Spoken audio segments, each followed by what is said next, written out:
Great day, everyone. Today, I want to talk about one of the most misunderstood passages in the Bible. It's found in James chapter 2.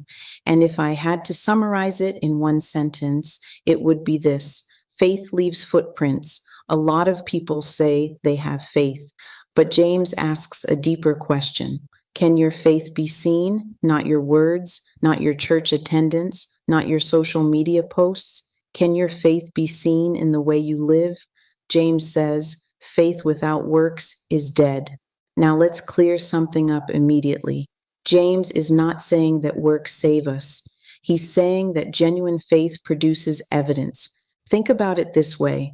Imagine someone tells you, I believe this chair can hold me. They talk about the chair, they study the chair, they tell everybody how strong the chair is, but they never sit down. The question becomes, do they really trust the chair? Because faith eventually acts.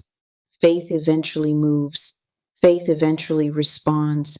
Here's another example. Imagine someone says, I trust God, but they never pray, never seek Him, never obey Him, never move when He opens a door. The issue isn't whether they say they believe.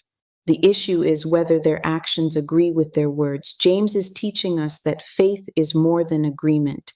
Faith is demonstrated through action. Look at Noah. When Noah believed God, he built the ark. Look at Abraham. When Abraham believed God, he left everything familiar and followed him.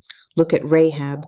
When Rahab believed God, she protected the spies. In every example, faith produced movement, faith produced action, faith left footprints. You can always tell where faith has been. Something changed, something moved, something was surrendered, something was built, something was obeyed.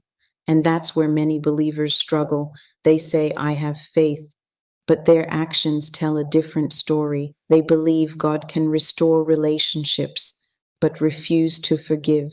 They believe God can guide them, but refuse to follow. They believe God can provide, but refuse to trust Him when things become uncertain. Faith is not just believing God can.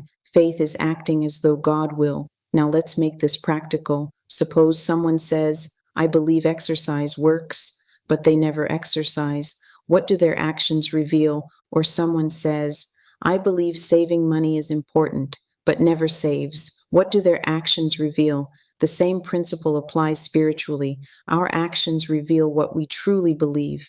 And that's why James says faith without works is dead. Not because faith isn't important, but because living faith always produces evidence. Think of it like a tree. The fruit doesn't make the tree alive. The fruit reveals that the tree is alive. Works don't create faith. Works reveal faith. The fruit doesn't save the tree. The fruit proves the tree is healthy. And that's exactly what James is teaching. A living faith moves. A living faith obeys. A living faith responds. A living faith leaves evidence. So here's the question. If someone followed you for 1 week, would they see evidence of your faith? Would they see forgiveness? Would they see patience? Would they see trust? Would they see obedience? Because faith is more than something we say. Faith is something we live. And that's the lesson of James chapter 2. Faith leaves footprints. The question is, what kind of footprints are you leaving behind? Thank you for watching. And remember, if you truly believe it, eventually your actions will show it.